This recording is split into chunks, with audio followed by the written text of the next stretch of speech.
the Columbia Broadcasting System presents the Mercury Theater on the Air.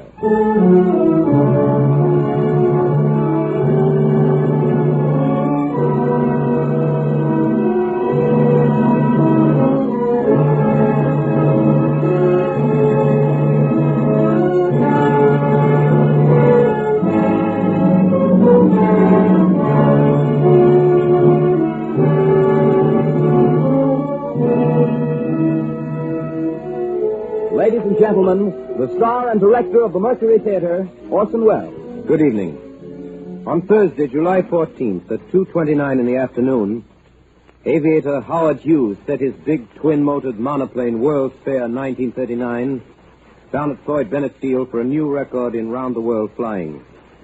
From takeoff to landing, a trip of almost 15,000 miles took just 3 days, 19 hours and 17 minutes. That was about 3 months ago.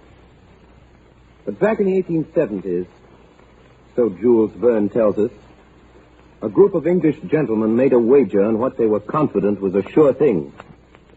Their clubmate, Phileas Fogg, had the fantastic notion that a man traveling from west to east could get around the world in 80 days. His attempts, as I think you'll agree, remain at the least more incredible than Mr. Hughes' achievement. And that's the story of adventure and breakneck speed that Orson Welles and the Mercury Theater on the Air bring to life for us tonight. Jules Verne's Around the World in 80 Days, with Orson Welles as Phileas Fogg.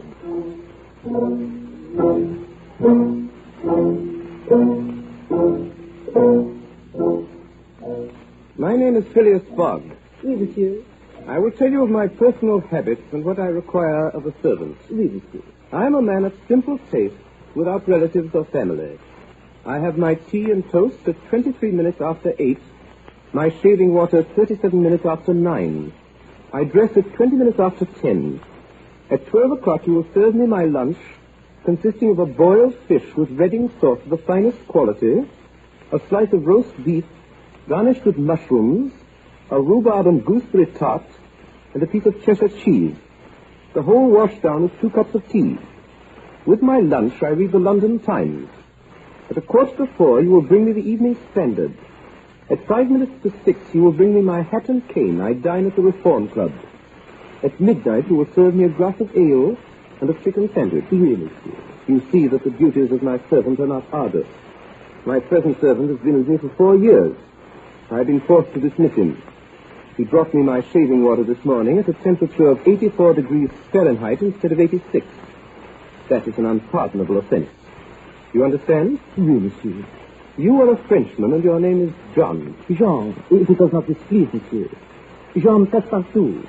To be frank, I have had several trades. I have been a traveling singer, a circus rider, a vaulter like Léotard, a dancer on the rope like Blondin. I have been a professor of gymnastics, and I was sergeant fireman at Paris. I have among my papers notes of remarkable fires. Now, wishing to settle down, and having learned that Monsieur Phileas Fogg is the most exact and most settled gentleman in the United Kingdom, I have presented myself to Monsieur with the hope of living tranquilly with him. You are well recommended to me. You understand my conditions? Yes, sir. What time have you? 52 minutes after 5. That is a fine large silver watch you have, but it is slow. Pardon, monsieur, that is impossible. You are 4 minutes slow. Does not matter. It suffices to note the difference. Then, from this moment, 56 minutes after 5 o'clock p.m., Wednesday, October 2nd, 1872, you're in my service. And now bring me my hat and cane. It's time for me to get to my club.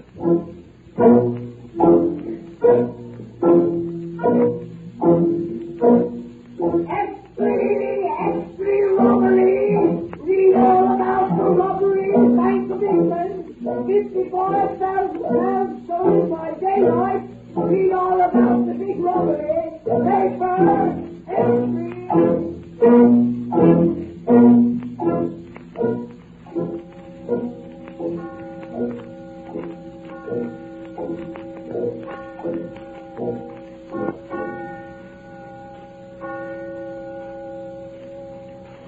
Your deal, Mr. Fogg. The heart. Mileage, I believe. And my trick. £55,000. That's a lot of money. One of the directors of the Bank of England. What about it, Stuart? The bank will write that off as a total loss, I suppose. I believe, on the contrary, we shall quite soon put our hands on the thief. Detectives, the most skillful in the world, have been sent to America and the continent, for all the principal ports.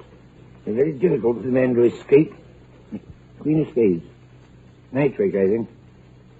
Have you a description of the thief? He's not a thief. What? He's not a thief. The man who extracted £55,000 in banknotes in broad daylight from the paying room of the Bank of England. General Hart. I don't think so. I trump you. The Morning Chronicle assures us he's a gentleman. At the actual moment that the package of banknotes was stolen, our cashier was occupied in registering a receipt for 3 shillings and sixpence. His eyes couldn't be everywhere, but he had, before that time, noticed a well-dressed gentleman of good manners and distinguished air going in and out of the playing room. You have a very accurate description of him. I still believe that the chances are in favor of the thief. Seems to be a very skillful and determined fellow. There's no single country in the world in which he can take refuge. Nonsense. Where do you suppose he might go? I don't know about that. After all, the world is big enough. Was once upon a time. Your turn to cut, sir. How once upon a time? Has the world grown smaller by any chance? Without doubt. I agree with Mr. Fogg. The world has grown smaller, since we can go round it today in 10 times quicker than we could 100 years ago. Now, in this robbery case, that's what will make the search more rapid. Will make the escape of the thief easier, too. Your lead, Mr. Stewart. Diamonds or trump? Just because it's possible now to go around the world in 3 months. In 80 days, sir. Since the great Indian Peninsula Railway has opened its new section between Asagar and Allahabad, one can go around the world in 80 days. I have here a calculation made by the Morning Chronicle. London to Suez by rail and steamer, 7 days. Suez to Bombay, steamer, 13 days. Bombay to Calcutta, rail, 3 days. Calcutta to Hong Kong, steamer, 13 days. Hong Kong to Yokohama, steamer, 6 days. Yokohama to San Francisco, steamer, 22 days. San Francisco to New York, rail, 7 days. New York to London, steamer and rail, 9 days. Total, 80 days. Yes, but that makes 80 days. Not include bad weather, contrary winds, shipwrecks, railroad accidents, etc. It includes everything. Even if the Hindus or the Indians tear up the rails, if they stop the trains, plunder the cars, and scalp the passengers. It includes everything. 2 trumps. Theoretically, you're right, Mr. Fogg, but practically... Practically also, Mr. Stewart. I'd like very much to see you do it. Depends only on you. Let us start together. Heaven forbid, Mr. Fogg. I willingly wager £4,000 that such a journey made under these conditions is impossible. On the contrary, it is quite possible. Well, do it then. Go around the world in 80 days? Yes. I'm willing. When? At once. Only I warn you, Mr. Stewart, I shall do it at your expense. Gentlemen, this is folly. Let's continue our game. Your lead, Mr. Fogg. Deal again, please. Well, there's a misdeal. Mr. Fogg, I'm taking you up. I wager £4,000. Oh, my dear Stuart. You're not serious, are you? When I use the word wagers, it's always serious. Very well. I have £20,000 deposited with Baring Brothers. I'm willing to risk them. £20,000. £20,000 of the slightest unforeseen delay may make you lose. The unforeseen does not exist. But, Mr. Fogg, this period of 80 days is calculated only as a minimum. A minimum well employed is always sufficient. It means you must jump mathematically from the trains into the steamers, and from the steamers onto the trains. I shall jump mathematically. No, I'm joking. A true Englishman never jokes when so serious a matter as a wager is in question. Gentlemen, I bet £20,000 against who will that I will go around the world in 80 days or less. That is in 1,920 hours or 115,200 minutes. Do you accept? Yes, we accept. Yes, very well. The Dover boat starts at 8:45. I shall take it. This very evening? This very evening. Today is Wednesday, the 2nd of October. I must be back in London in this very card room of the Reform Club, Pall Mall, on Saturday, the 21st of December, at 8:45 p.m., in default of which the £20,000 at present deposited to my credit with Baring Brothers will be yours, gentlemen, in fact and by right. Here is a check. Check for the full amount. Fogg, you're taking the 8:45 train for Dover. Would you not like to stop the game now and make your preparations? I am always prepared, sir. Diamonds or trumps. Your lead, Mr. Stewart. Passepartout!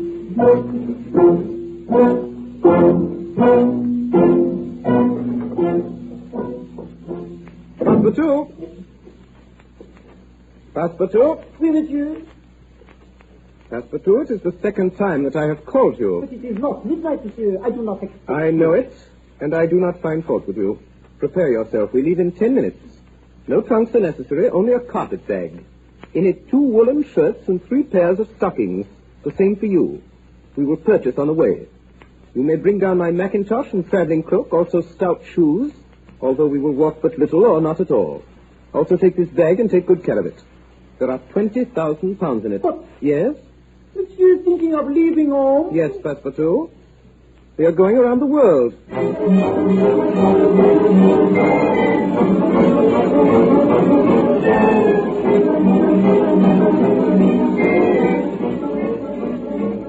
Dover. It's now 11:22. We've gained 40 seconds already. Monsieur! Yes?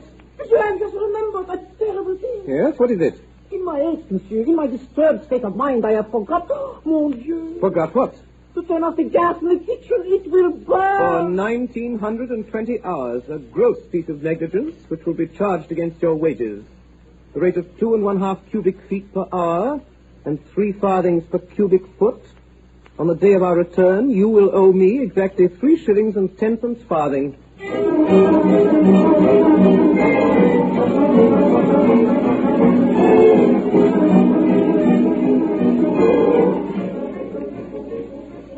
From the saloon of the Reform Club, our bet didn't take long to find its way into the press. It was widely discussed and criticized. Some took sides with Phileas Fogg. The majority declared him a visionary. The Times, the Standard, the Evening Star, the Morning Chronicle, and 8 other papers of large circulation declared against Mr. Fogg. The Daily Telegraph alone came out in his favour. Enormous bets were placed for and against him at Lloyd's and among private individuals. Bond was issued, which was immediately listed on the London Stock Exchange. For a few days, the market in Phileas Fogg was firm above par. Enormous transactions were made. 5 days after his departure, a long article appeared in the bulletin of the Royal Geographic Society. It treated the question from all points of view and demonstrated clearly the folly of the enterprise. The article made a great sensation. Phileas Fogg declined. Buyers were scarce. The odds against him rose from 5 and 10 to 1 to 20 to 1, 50, finally 100 to 1. At 9 o'clock on the 9th of October, a telegraphic dispatch arrived in London. Suez to London. Cowan, Commissioner of Police, Central Office, Scotland Yard. I have the bank robber, Phileas Fogg. Send without delay warrant of arrest to Bombay, British India. Detailed report follows by mail. And following him, signed 6, Detective.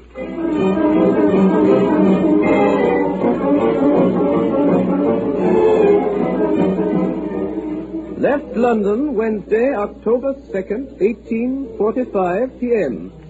Left Paris Thursday, October 3rd, 8:40 a.m. Arrived Turin Friday, October 4th, 6:35 a.m.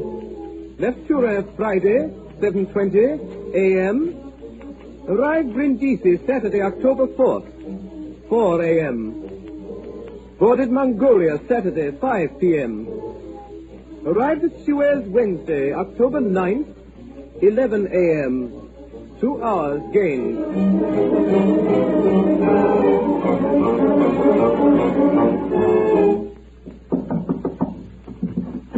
Emergency, Constable. Are you emergency, Constable? I am. My name is Fick, Detective of Scotland Yard, covering the port of Suez. Well, Mr. Fick? Mr. Constable, I have strong reason for believing that the man who robbed the Bank of England of £55,000 has taken passage on board the Mongolia. Indeed, Mr. Fick. A Frenchman came up to the other pier with a passport, which his master decided to have visaed.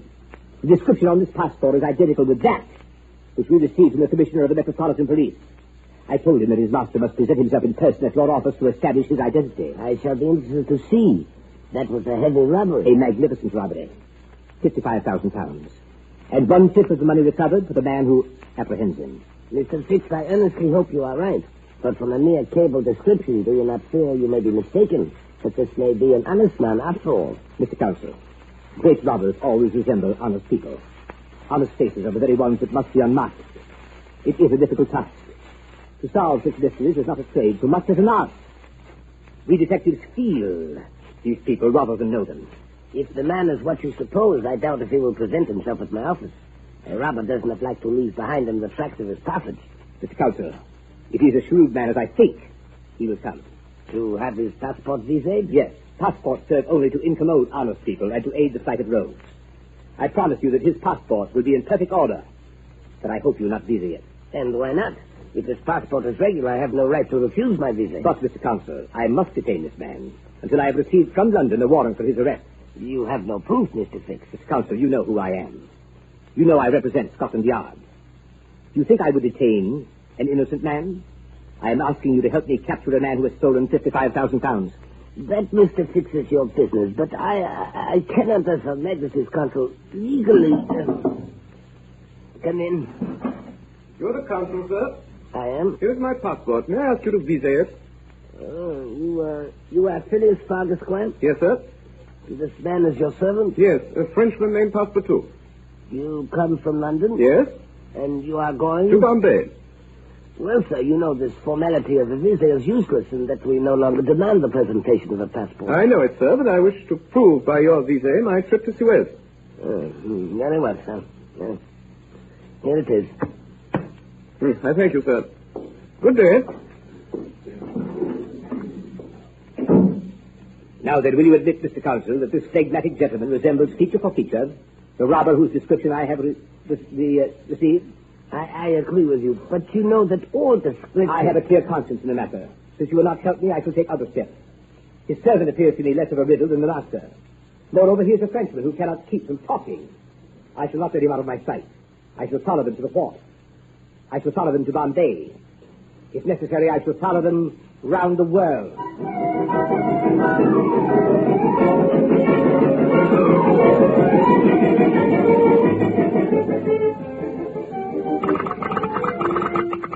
To West London, Commissioner of Police, Scotland Yard. I have bank robber Phileas Fogg. Send without delay, warrant of arrest. Bombay. 6. Detective.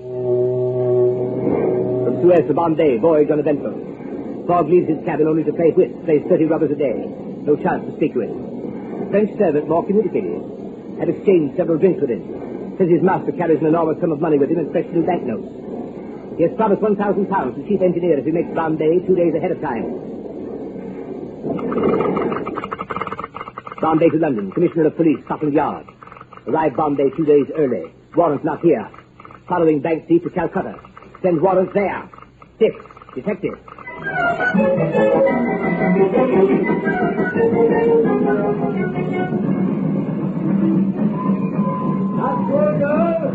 All trains, all passengers leave the train. Monsieur. Yes? Monsieur, it is a calamity. Explain yourself. Monsieur, we are stopped. There is no more railway. Conductor. Sir? Conductor, where are we? Second, sir, where the railway ends.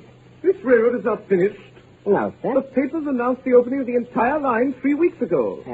The papers were mistaken, sir. From Asperger to Allahabad, the tracks are not finished. Passengers must be otherwise transported. Monsieur, what a calamity. This delay will ruin us. It was provided for. We have gained 2 days, which we can afford to lose. The steamer leaves Calcutta for Hong Kong at midnight on the 25th. This is only the 23rd. We shall arrive at Allahabad tomorrow and Calcutta on the following day. How far is it from here to Allahabad? 18 miles, sir. How may one get there? There are many ways, sir. Four-wheel tongue Harris, Zebu cart, palanquin. How long does it take to reach Allahabad by these methods? 2 days, sir. Perhaps 3. Too long. Is there no faster means of transport? No, sir. Think. Well, there's only one thing. Can go from here to Allahabad in less than 2 days, and that is not obtainable. What is it? An elephant, sir. Thank you. I shall acquire an elephant.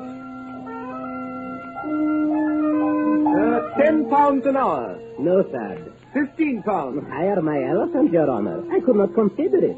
His name is Tiuni. He is an elephant of combat. Very swift and very strong. 30 pounds. But no, sir.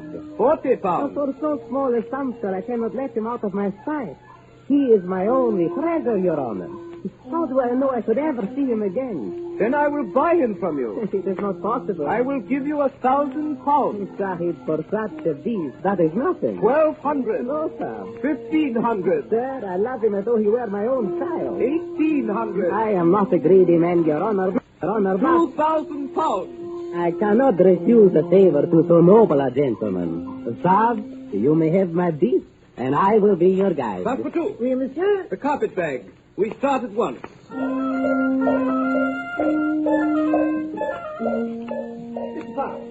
Mr. Fogg. Sir?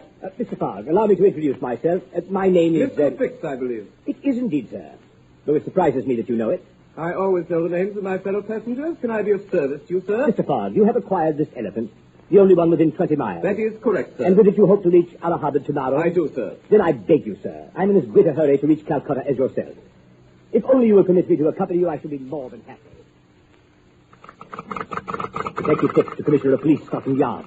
October 23rd, letter server. 11:30 a.m. on Elephant Back. Phileas Fogg in one of the houses, I in the other.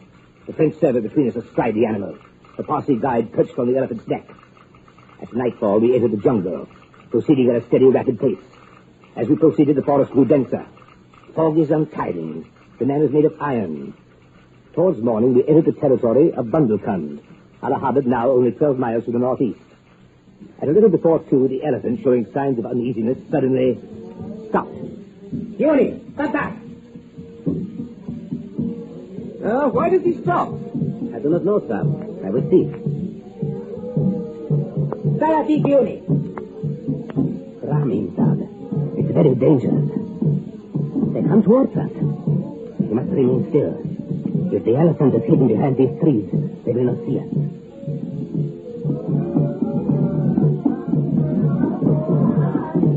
Sati.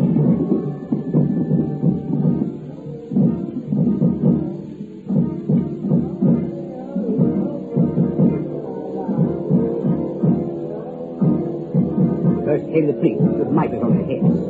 Behind them in a car with large wheels was a statue with 4 arms, his body colored dark red, his eyes haggard, his hair tangled, his tongue hanging out, his lips covered with henna and beetle. Around his neck was a collar of skulls, around his waist a girdle of human hands.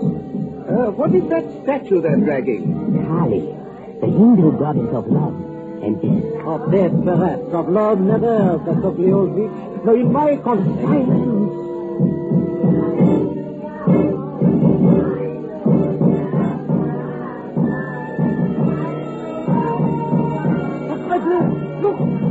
Look there!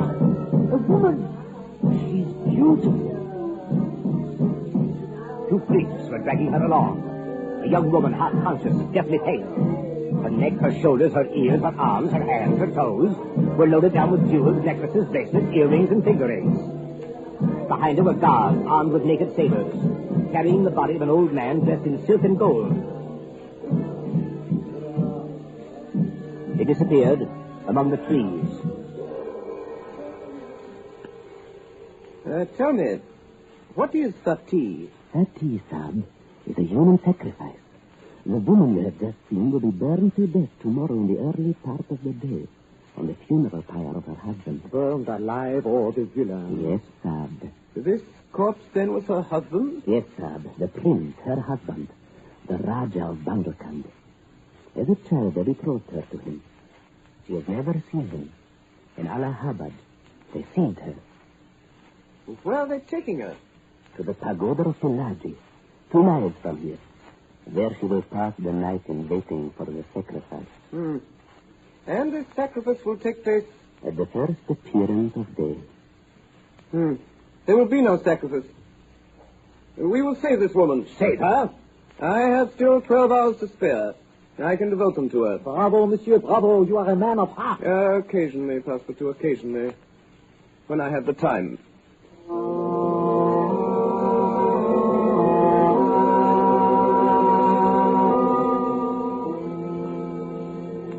Waited for nightfall. 12:30 reached the pagoda of Pilaji. Found it heavily guarded. We can do nothing before dawn, Sab. We will wait. You know, Sab, that we not only risk our lives, but horrible punishment if we are taken. I know that. We will wait. What good gad, Mr. Fogg. Didn't you say you must reach... Mr. Fix, it will do if I reach Allahabad tomorrow before noon. We will wait.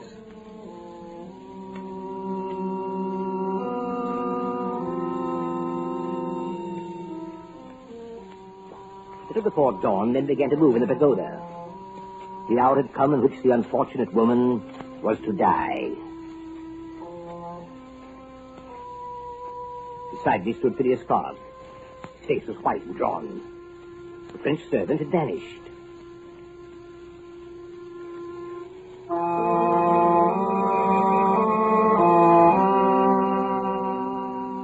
The doors of the pagoda were now open. An intense light came from the inside. He could see the victim all lighted up, being dragged by two priests to the outside. She seemed to be drugged. In Phileas Fogg's hand, I saw the glint of an open knife. The crowd began to move towards the river. There stood the funeral pyre with the Rajah's body.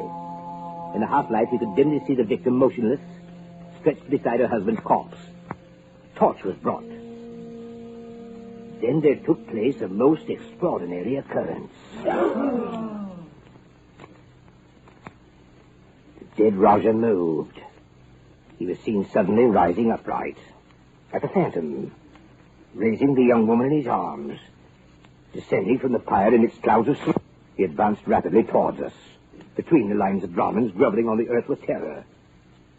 Now he was only a few yards off. Quick, quick, my master! Stop for two! Quick, quick, quick, run before they see! Master! Okay! A few bullets flew around us, and an arrow pierced Phileas Fogg's hat. Soon we were out of range. At 11:45, we entered the street of Allahabad. The young woman we had rescued from death lay still unconscious in the arms of Phileas Fogg.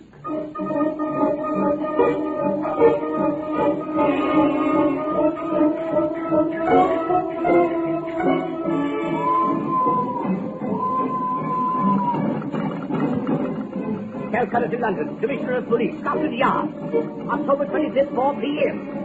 Had Phileas Fogg and French servant arrested today, charged of abducting Indian prisoners. Rush warrant for arrest on bank robbery charges. 6 detectives.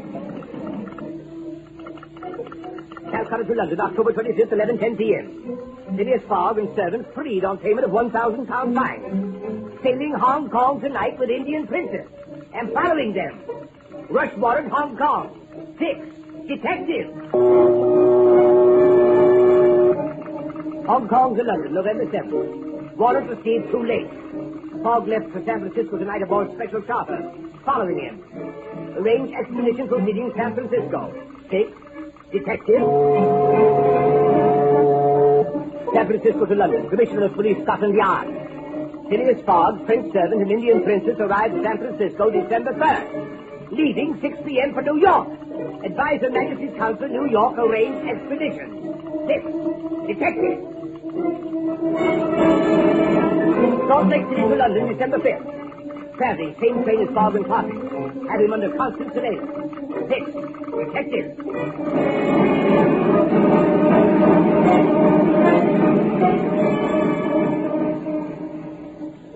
You are listening to a CBS presentation of Orson Welles and the Mercury Theater on the Air in an original adaptation of Jules Verne's Around the World in 80 Days. The performance will continue after a moment's intermission. This is the Columbia Broadcasting System. Jules Verne's Around the World in 80 Days, as adapted for radio by Orson Welles and performed by the Mercury Theater on the Air.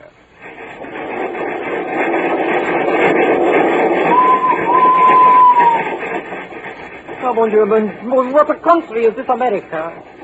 December 3rd, we leave San Francisco. There are men fighting in the streets. They are electing a justice of the peace. December 5th, 12,000 buffaloes stand on the railroad. We cannot proceed for 3 hours. December 6th, at Great Salt Lake, 3,000 feet over the sea, monsieur. Tonight, we will be in Omaha. We are in the 65th day of our journey. By the calculations of my master, Phileas Fogg, we are not behind and we are not before. Between Hong Kong and Yokohama, we are 40 days. But on the Pacific Ocean, we are 40 days. This man, my master, is mad. Of that there is no doubt. It is not permitted to a man of sound mind to pass his life in jumping from a steamer into a railway car, from a railway car into a steamer. And already, from the carpetbag he has taken for ships, for trains, for fines, for bribes, for elephants, more than 7,000 pounds. If he loses bet, surely he is ruined. But he gives no sign. With us, always, was Monsieur Fix, This one I do not like. Surely he is spying upon my master. Always he is asking me questions. I tell him nothing. With us also goes the beautiful Princess Aouda. In India she is in danger of death. My master takes her with him to England. I do not understand. With a woman so beautiful, he is always so cold, so formal.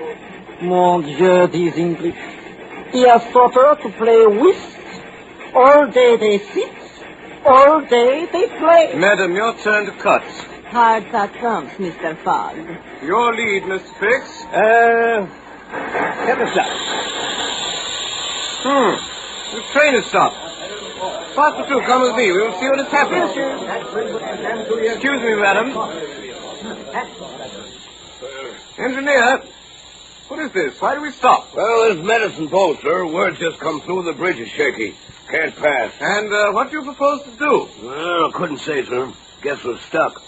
Bridge shaky, won't bear the weight of the train. We will not, I suppose, remain here and take roots in the snow. We've telegraphed Omaha for a train. It'll be 6 hours at least before it gets here. Cannot the river be crossed in a boat? No, can't be done. Creek swollen with the rain. You'd never make it. Make it? I fail to understand. I have contracted with the Central Pacific Railroad to convey me from San Francisco to Chicago. I demand that the Central Pacific Railroad fulfill its contract. In addition to that, here is £100.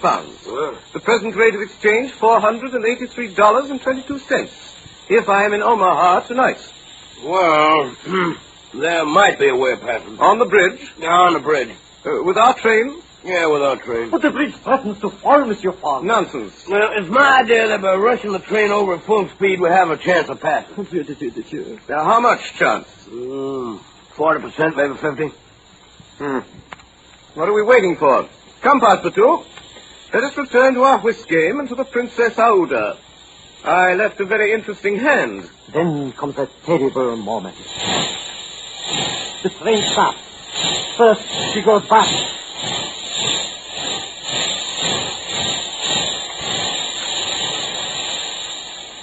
And then she goes towards the bridge.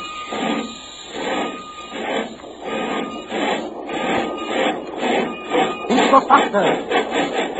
Faster and faster. We are at the bridge.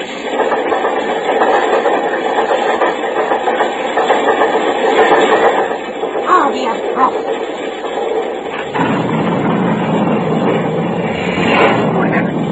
What was that? Sacre Dieu, that was the bridge falling behind us. I think we shall win this hand, Mr. Fix.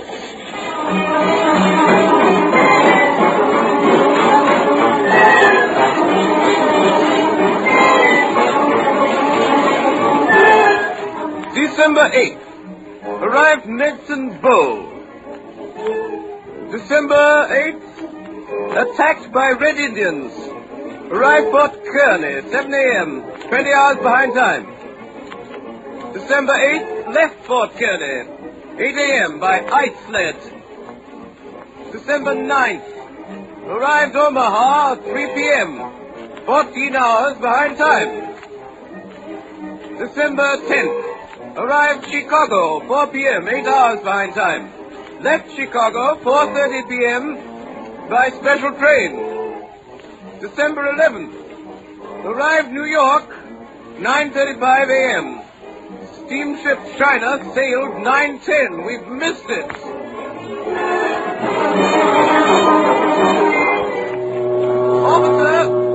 Officer, when does the next ship sail? Well, the Perrier leaves on December 14th, sir. And arrives in England when? It doesn't go to England. It lands in Havre December 24th, sir. Is there any vessel which arrives in England by December 21st? None, sir. Then I must arrange that one shall. Come, Passepartout, and bring the carpet bag.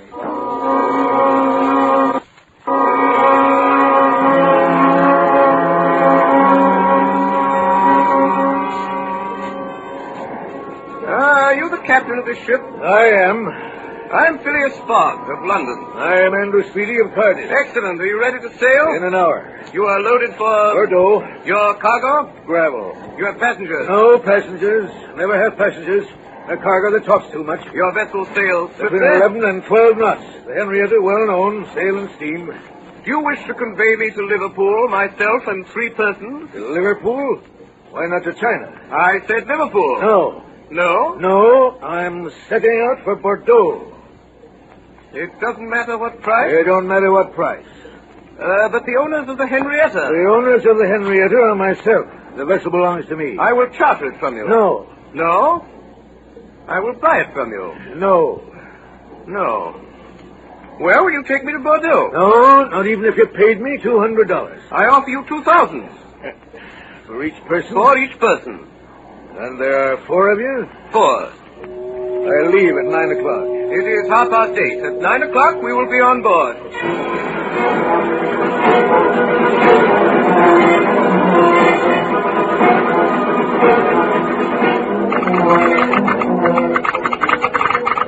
Commissioner of Police, Scotland Yard, New York to London. Sailing tonight with bank robber Phileas Fogg on board steamship Henrietta, bound Bordeaux. This time, positively, he will not escape me. Fixed. Detective. December 11th, off Sandy Hook at midnight, past Fire Island Lights and headed east at 3/4 speed, making 9 knots. December 13th. At noon, vessel suddenly changed course, heading northeast. Speed increased to 12.5 knots. Captain nowhere to be seen. Phileas Fogg at the helm. No whist has been played since we started. Indian Princess remains below. December 14th.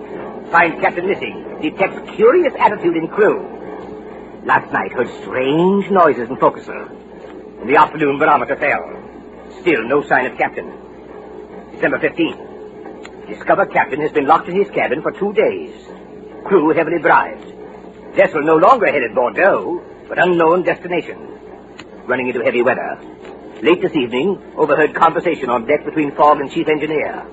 Everything now clear. You are certain of what you say, engineer? I'm certain, sir. Don't forget that since our departure, all our furnaces have been going. And although we had enough coal to go under a small head of steam from New York to Bordeaux, we've not enough for a full head of steam from New York to Liverpool. I will take this matter under consideration. Passport 2. Oui, monsieur. Go below and bring up the captain. Monsieur, I fear I shall find a madman. Do as I said. Oui, monsieur. Engineer, you will keep up your fires and continue on your course until the complete exhaustion of the fuel. Don't let the fires go down. On the contrary, let the fire continue full. Where is he?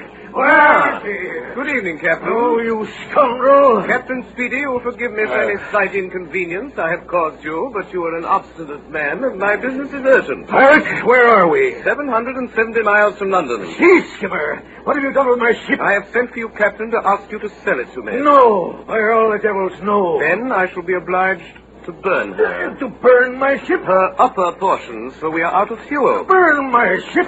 A ship that's worth $50,000? I offer you 60,000. Almighty heaven. Well, Captain, what do you say? And the iron hull will be left? The iron hull and the engine, sir. Is it a bargain? A bargain. Passport 2. Yes. The carpet bag. Captain Speedy here is your money. Count it, please, and don't let all this astonish you. Know that I shall lose £20,000 if I'm not in London on the 21st of December at 9:15 in the evening. This ship is now mine? Certainly, from keel to the truck of the mast. All the wood she carries. Very well, Captain Speedy. You may resume command of your ship. Dismantle the furniture and fire up the debris.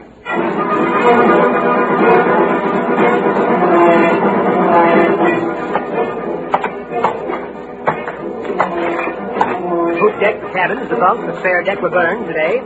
Reached speed of 13 knots. December 19th, rocks, knots, and spars consumed. December 20th, the railings and remaining portions of the deck sent to the furnace. At 7 in the evening, sighted coast of Ireland, passed at light. At 10 o'clock, arrived off Queenstown. Mr. Fogg. Yes, Captain? Mr. Fogg, you're a brave man. Thank you. From the bottom of my heart, I pity you. Everything is against you. You have 24 hours in which to reach London, and yet we are only off Queenstown, and there's no more wood. Is that Queenstown where I perceive the lights? Yes. Can we enter the harbor? Not for 3 hours, only at high tide. Very well. We will wait.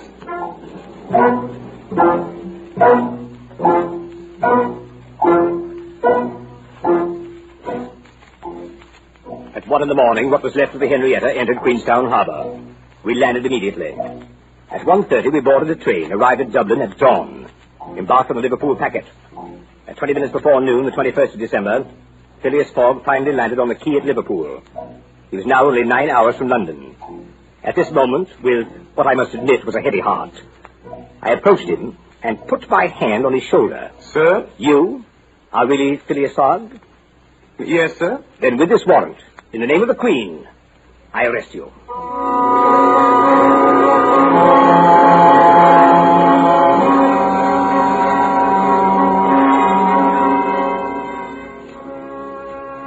Ah, mon Dieu, mon Dieu.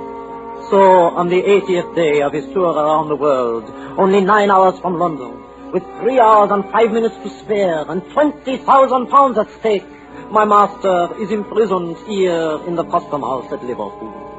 I am desolate. It is snowing. Mon Dieu, what shall I do? All morning we wait. On the porch of the custom house where we wait, it is damp and cold. But Madame Aouda will not desert my kind master, who sits inside alone. What will become of him? The last train for London leaves at 2 o'clock. Alas! Ah, mon Dieu! Extreme, bring over arrested. Read all about the rest of 55,000 pounds over. Extreme.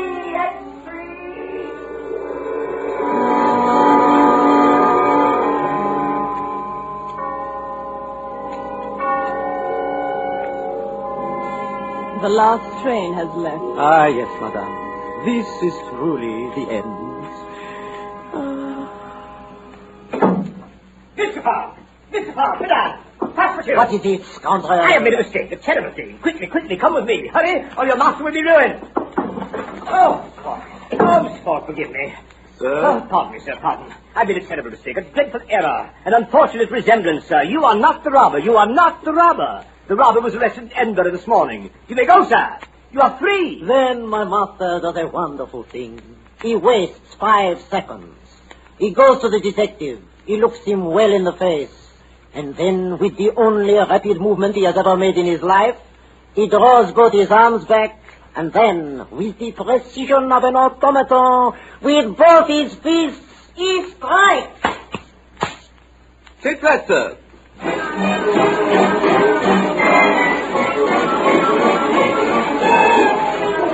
We jump into a carriage, and in 5 minutes we are at the station.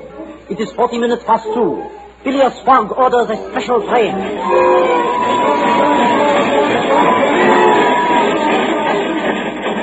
6 hours and 20 minutes later, we are in London. As we enter the station, the clocks are striking.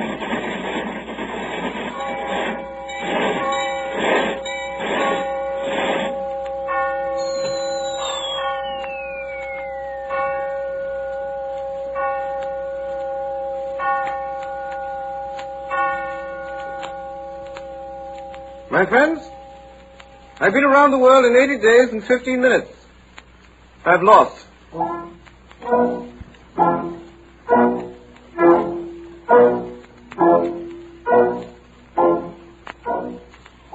My master is ruined. With my own eyes, in these 80 days, I have watched him spend more than 19,000 pounds of his money. The carpet bag is flat and empty. And tomorrow the gentlemen of the Reform Club will cash their cheque for 20,000 at Baring Brothers.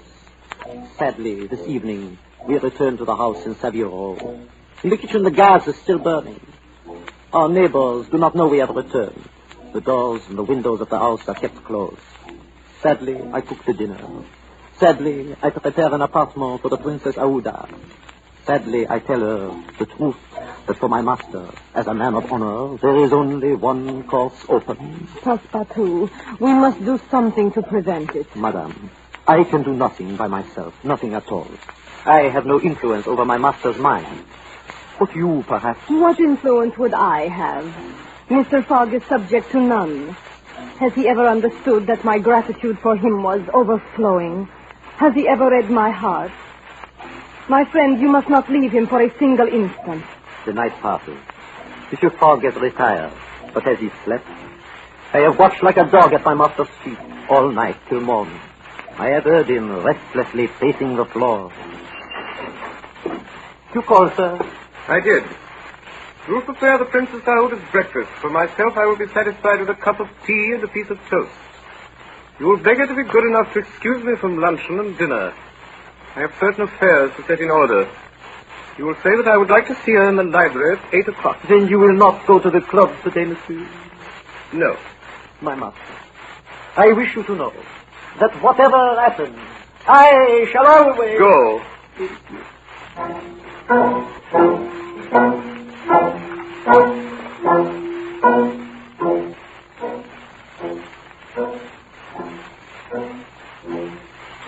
I have desired to speak with you this evening, madame, in order to beg your forgiveness. Mine, sir.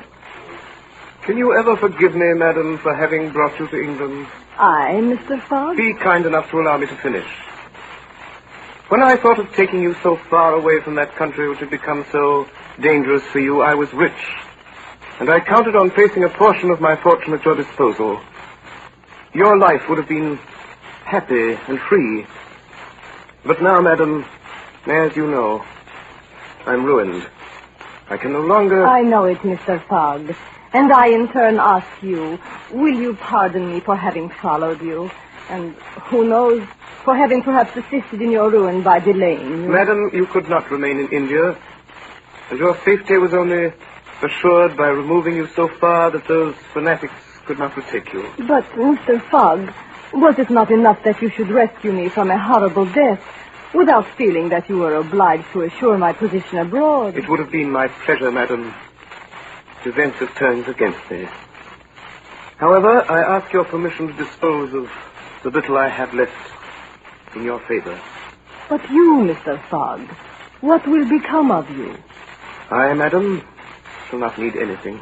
But how, sir, do you look upon the fate that awaits you? As I ought to look at it. Whatever the future holds for you, so kind a man as you could never be in want, I am sure. Your friend... I have no friends, madam. Your relative... I have no relatives. I pity you, Mr. Fogg. Solitude is a sad thing. Is there not one heart into which you can pour your troubles? They say that with two, misery itself is bearable. They say so, madam.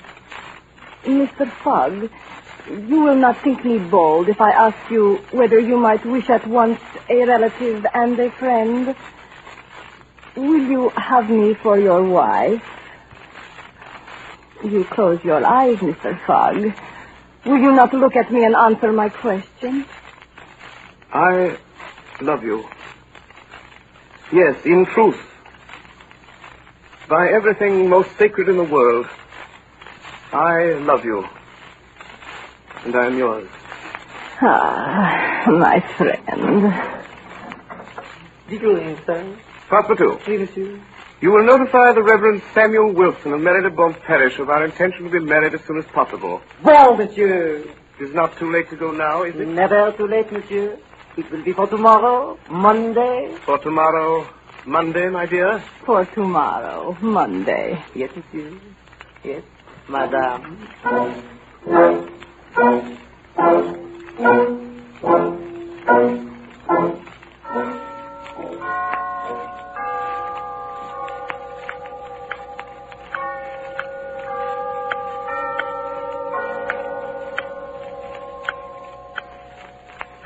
Gentlemen, in 15 minutes, the time agreed upon between Phileas Fogg and ourselves will have expired. At what hour did the last train arrive from Liverpool?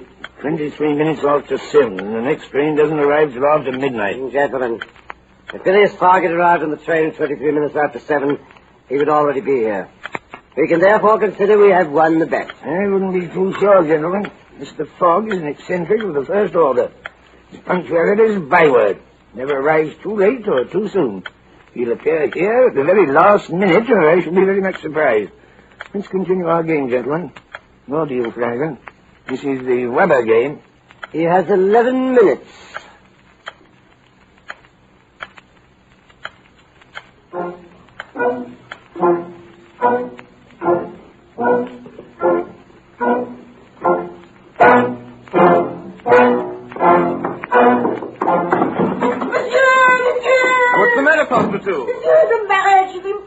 Impossible? What do you mean? What stands in the way? Impossible tomorrow, sir. Explain yourself, Passepartout. It is impossible tomorrow, monsieur. Tomorrow is Sunday. Monday, Passepartout. Today is Saturday, monsieur. Have you lost your mind? Today is Sunday. Oh, sir, today is Saturday. Saturday? Impossible. Yes. You have made a mistake of one day. We have a high 24 hours in advance. Today is Saturday, the 21st. We have convinced. We have won. We are saved.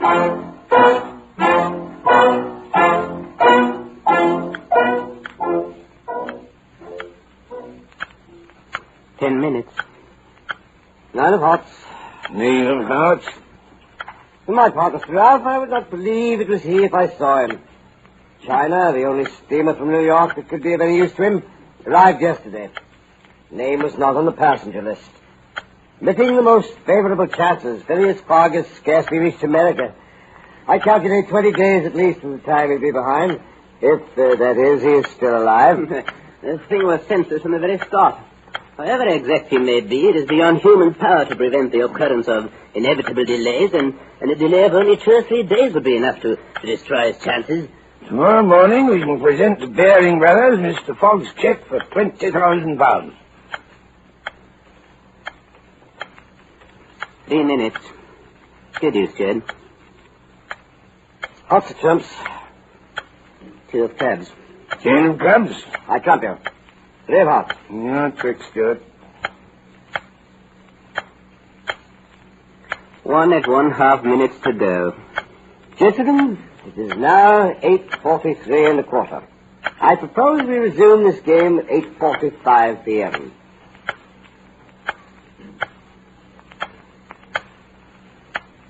Gentlemen, we may safely congratulate ourselves. The bet is won. 1 minute, 5 seconds. 50 seconds left. 40. 25. 15.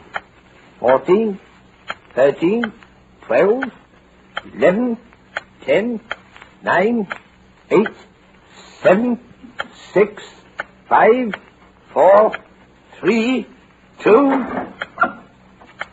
Good evening, gentlemen. It's a good wager. I'm afraid you've lost.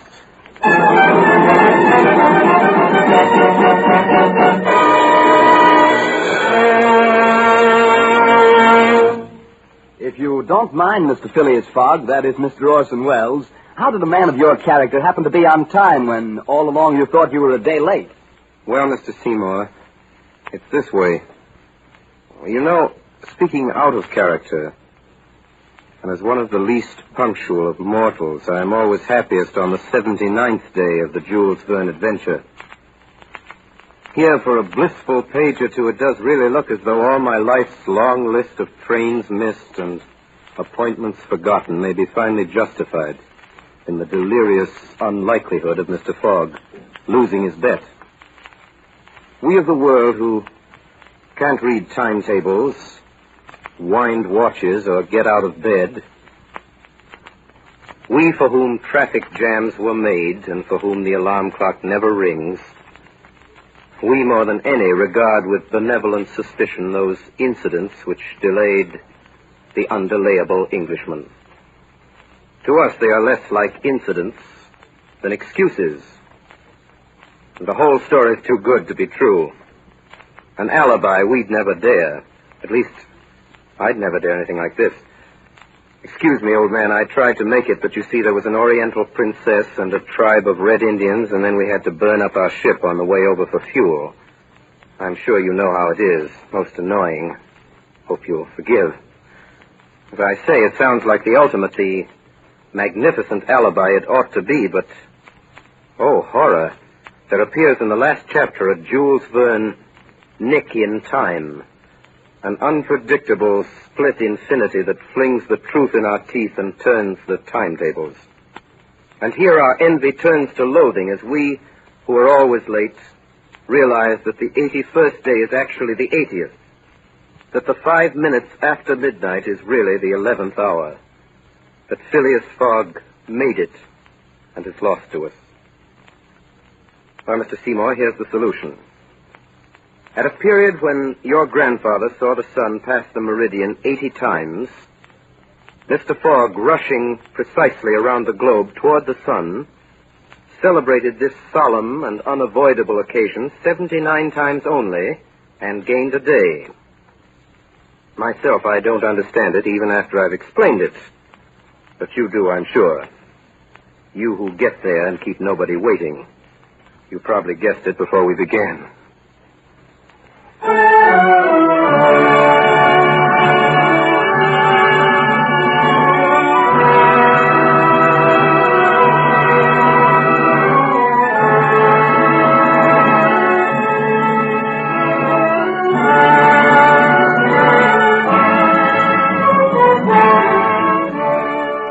You have just heard Orson Welles' original adaptation for radio of Jules Verne's classic Around the World in 80 Days.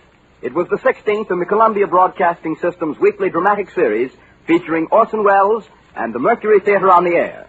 In the cast tonight were Ray Collins as Mr. Fix, Edgar Barrier as Passepartout, Eustace Wyatt as Ralph, Frank Rettick as Stuart, Arlene Francis as Madame Aouda, Stefan Schnabel as the Parsi, Al Swenson as the Captain, William Allen as the officer, and Orson Welles as Phileas Fogg.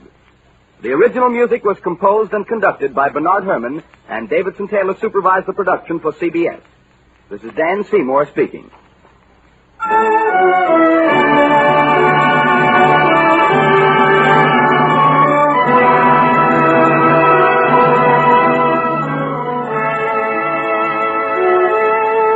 Next week, The War of the Worlds by H.G. Wells, with Orson Welles as producer, director, and featured artist, supported by the Mercury Theater on the air.